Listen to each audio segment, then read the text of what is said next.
The Pacific Century is a term that has been used to describe the 21st century through analogy with the term American Century. The implicit assumption underlying the usage of the term is that the 21st century will be dominated, especially economically, by the states in the Asia-Pacific region, in particular China, Japan, India, South Korea, Taiwan, the ASEAN members, Australia, Russia, Canada, Mexico, and the United States. This idea can be compared to the historical Eurocentric Atlantic viewpoint, which has dominated for the past 2 centuries. The term Asian century is a more popularized term, shifting greater emphasis towards Asia, especially on the potential superpowers of China and India. Cities in those countries, such as Tokyo, Mumbai, Beijing, Kuala Lumpur, Jakarta, Manila, Singapore, Hong Kong, Shanghai, Delhi and Bangkok, are increasingly gaining power as financial centers, displacing cities in Europe. However, critics of this associated term believe it incorrectly describes the 21st century and overstates the importance of the states around the Indian Ocean. Up until 2011, this was proving to be true, as India had shown very promising growth despite nagging infrastructure concerns.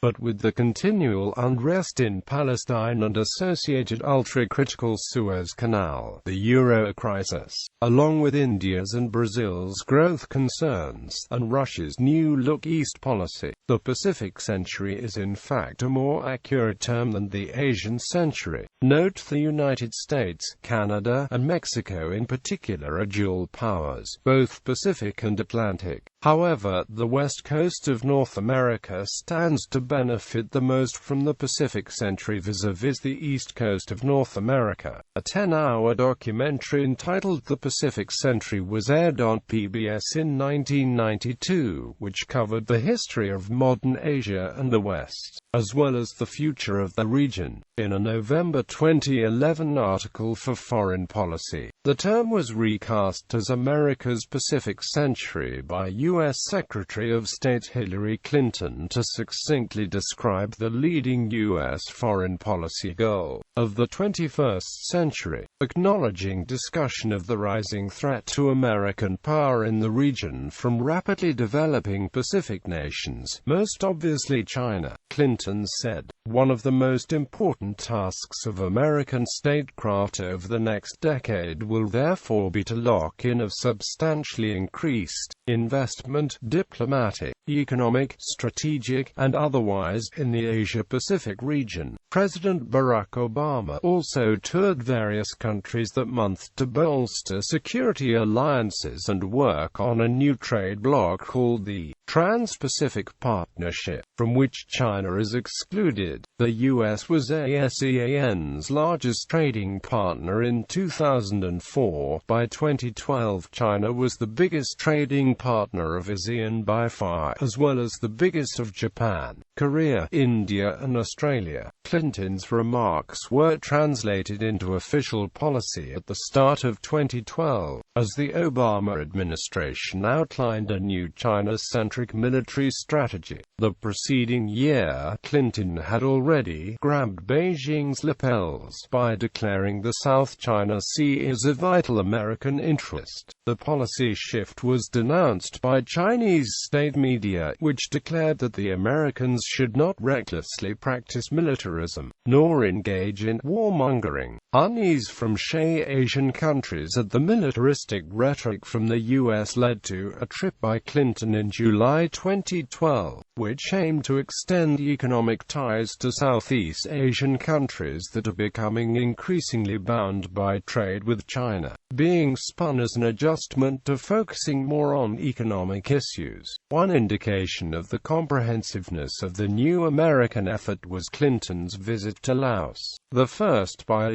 U.S. Secretary of State since John Foster Dulles in 1955. The end of summer 2013 saw U.S. Defense Secretary Chuck Hagel forcefully lobbying the Philippines, a nation of major strategic importance, to permit a rotating American troop force to return to the country, an arrangement that would provide a fillip to the U.S. military presence in the region. The rotating troop discussion was part of a broader framework agreement being negotiated by Washington and Manila that, if agreed, would permit American forces to operate out of Filipino military bases. The U.S. response to the destruction visited on the Philippines by Typhoon Haiyan in November 2013 evidenced the rapidly expanding military alliance between the two countries.